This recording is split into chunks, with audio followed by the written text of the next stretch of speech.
Now, India today has accessed satellite images that's been collected over the last 72 hours, which really reveals the continued Russian military activity in a number of key Ukrainian cities. Satellite images on your screens here are from besieged Ukrainian port city of Mariupol. Images show the deployment of many Russian tanks ready for attack. Russian military vehicles are on streets of the left bank neighboring Mariupol. Artillery forces remain deployed around each of these three cities, and they continue to fire on civilian areas with widespread damage seen to residential buildings, to industrial areas as well as infrastructure. Russian forces are now going all out to capture the city of Mariupol and have even entered the heart of the city. Despite the siege on Mariupol, Ukrainians are now refusing to give in to Russian troops. Ukrainian officials just yesterday defiantly rejected a Russian demand that their forces in the besieged strategic port city of Mariupol lay down arms, raise white flags in exchange for a safe passage out.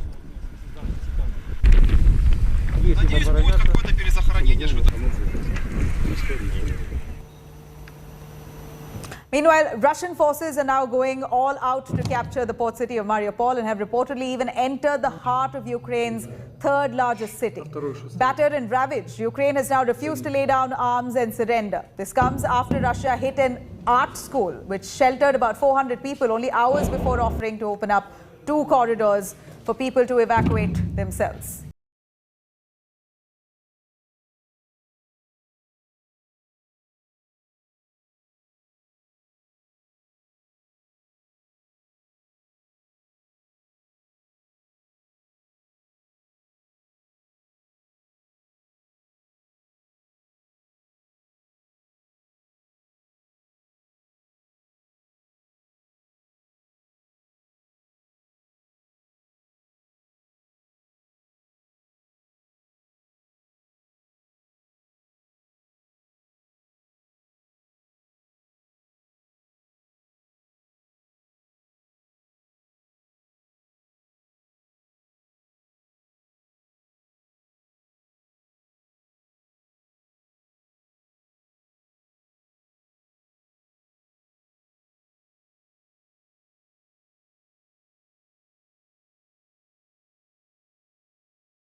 Ukrainian forces to lay down their arms and surrender. The Deputy Prime Minister of the country responded with a clear no to Moscow's offer. Ukraine has been putting up a brave face, but on the ground things are going from bad to worse visibly. Russia over the weekend bombed an art school that was converted into a shelter with 400-odd civilians inside. President Zelensky referred to the strike as the work of a mass murderer, putting the global spotlight on the city of Mariupol. Hundreds of residents still remain stranded in the port city and are fast running out of food and water. With non-stop shelling, people are forced to stay underground, coming up only to bid farewell to their loved ones and burying them anywhere they find space. We have been in a basement for 11 days. This is the 25th day of war. We have been counting every one of them. We hope for the best, to live as humans. The apartment have been broken. Everything is broken. Where can we go from the basement? We are cooking at a fire. For now, we have some food and some firewood. In a week, we will have nothing, no food at all. What should we do? But why is President Putin hell-bent on grabbing Mariupol? For starters, capturing this city would mean a full 100% control of the Sea of Azov. It's also just 50 kilometers from Russia and 85 kilometers from the Donetsk and Lugansk regions, both Russian-held. Putin is doing everything he can to get Mariupol to surrender, because it will help him extend dominance over Crimea. And the Russian president's Mariupol plan has led to unprecedented civilian casualties, a children's hospital bombed, mass graves in the heart of the city, and even shelters completely destroyed. With Rajesh Pawar in Kyiv, Ukraine, Bureau Report, India Today. Now, Russian strikes continue to bleed Ukraine for 27 days straight. Destruction, devastation that's really taken over Ukraine's besieged southern city Kherson, as residential buildings had turned into ruins, bruised and battered with relentless Russian attacks. Civilians in Kherson are now continuing to fight back, showing unprecedented resilience. Civilians in Kherson hit streets protesting against the invaders, only to be open fired at their, in fact, enemy troops there targeting those civilians who are coming out to protest. Kherson was one of the first cities to witness Russian troops on its streets, making a symbolic move. The Russian army had removed Ukrainian flag from the city administration building on 17th of March amid heavy resistance from citizens as the besieged city refused to cooperate with enemy troops. The Russian forces even lost one of their top commanders amid battle for Kherson. Kiev tells a similar tale as Kherson.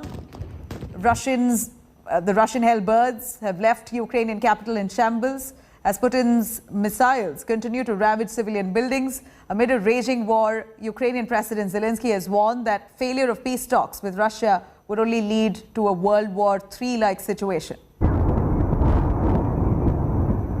На вулицях ми були всі разом з вами, 40 мільйонів українців нашої держави, мільйони і мільйони українців у світі. Ми всі бачили, як ви стоїте, які ви. Ми всі відчули, як ви хочете повернути свободу на землі, де, споглядаючи чумацький шлях, чумаки ходили по сіль. Звичайні українці, а зараз борці, чоловіки і жінки, які піднімаються за нашу державу повсюди.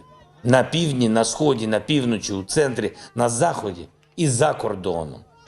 Піднімаються так, що ворог не вірить, що це дійсно реальність. Але ми змусимо їх повірити.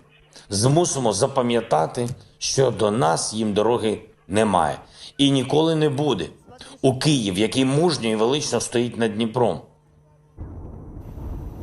Now, it's 27 days of Putin's invasion and key Ukrainian cities continue to be bombarded by Russian airstrikes.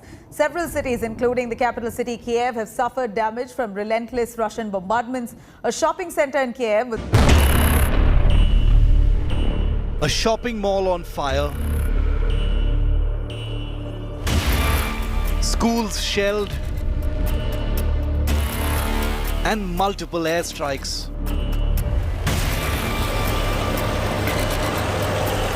Ukraine continues to face the unsparing onslaught of Putin's war machine.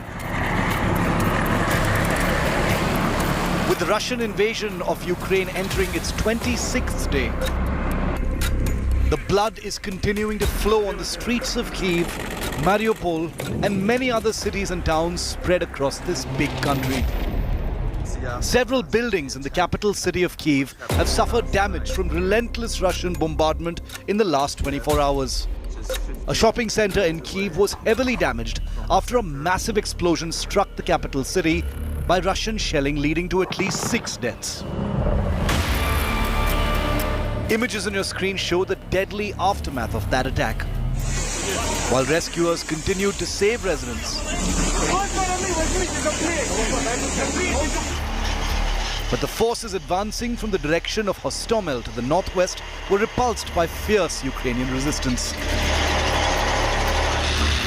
The Russian forces have made an all-out assault on the port city of Ukraine's Mariupol with multiple airstrikes. The western Ukrainian city of Rivne witnessed 2 massive missile strikes on a training ground captured on night camera. The port city of Odessa too has witnessed huge destruction due to shelling from Russian naval artillery. But Ukraine continues to mount a counterattack on Russian forces.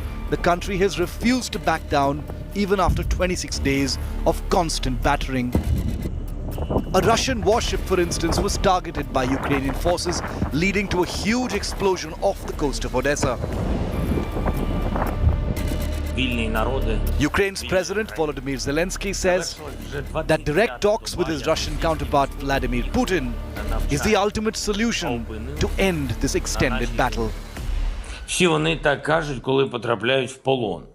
It is already the 25th day since the Russian military has been vainly trying to find imaginary Nazis from whom they allegedly wanted to defend our people. Just as they are vainly trying to find Ukrainians who would meet them with flowers. And most importantly, the Russian military cannot find a way home. That is why our soldiers help them with the path to God's judgment. Хоча б в якомусь селі. The focus of entire military operations have shifted to a small port city of Mariupol on Azov Sea coast. The city has been surrounded by the Russian troops. The Ukrainians are still resisting in some pockets in Mariupol, and it looks like more than 90% of the city is under Russian control. They have given a choice to the people there that they may leave, lay down their weapons, and they can leave the city. They will not be harmed. But if they do not do that, then the offensive will progress and many more casualties can be seen. With Rajesh Pawar in Kyiv, Ukraine, Bureau Report, India Today. Now, hours after Russia's attack on Ukraine began, 5 German warships set sail for Latvia to help protect NATO's eastern flank. Russia's invasion has propelled the alliance into what Secretary General Jens Stoltenberg has called a new normal now. Here's more. Hours after Russia's attack on Ukraine began, 5 German warships set sail for Latvia to help protect the most vulnerable part of NATO's eastern flank. Russia's invasion has propelled the alliance into what Secretary General Jens Stoltenberg has called a new normal. It looks a lot like the past. NATO was founded in 1949 to defend against the Soviet threat. Now a new Iron Curtain could fall across Europe. NATO needs to ensure its members are not behind it if it does. NATO has expanded eastwards since the 1990s, bringing in former Soviet states such as Latvia, Lithuania and Estonia, where these French troops disembarked last week. A single overland corridor connects them to the rest of NATO territory, and it's squeezed between the heavily armed Russian enclave of Kaliningrad and Moscow ally Belarus. An emboldened Russia could encircle the Baltic states and cut them off from the rest of the alliance. That's where the Latvian mission comes in, a regular mine-clearing exercise that was brought forward by Russia's invasion. One goal is to keep the waterway open. The other is a show of strength.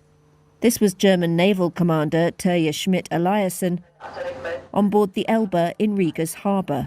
We'll be 12 units from 6 countries, and we are essentially showing our presence in the eastern Baltic. Direct confrontation between NATO and Russia could touch off a global conflict. One retired NATO commander told Reuters the alliance is considering whether deterrence is enough. Not according to Lithuanian Foreign Minister Gabrielius Landsbergis last week. We are convinced in the Baltic states that we need to move from deterrence to a standing defense, and has to come from NATO planning leadership, that they would start looking into the region differently than they had throughout the last 2 decades. Since the invasion, NATO allies have also moved 5 aircraft carriers into European waters, increased the number of warplanes in NATO airspace, and more than doubled the size of combat units in the Baltics and Poland. NATO also faces a return to mechanised warfare and a huge increase in defence spending.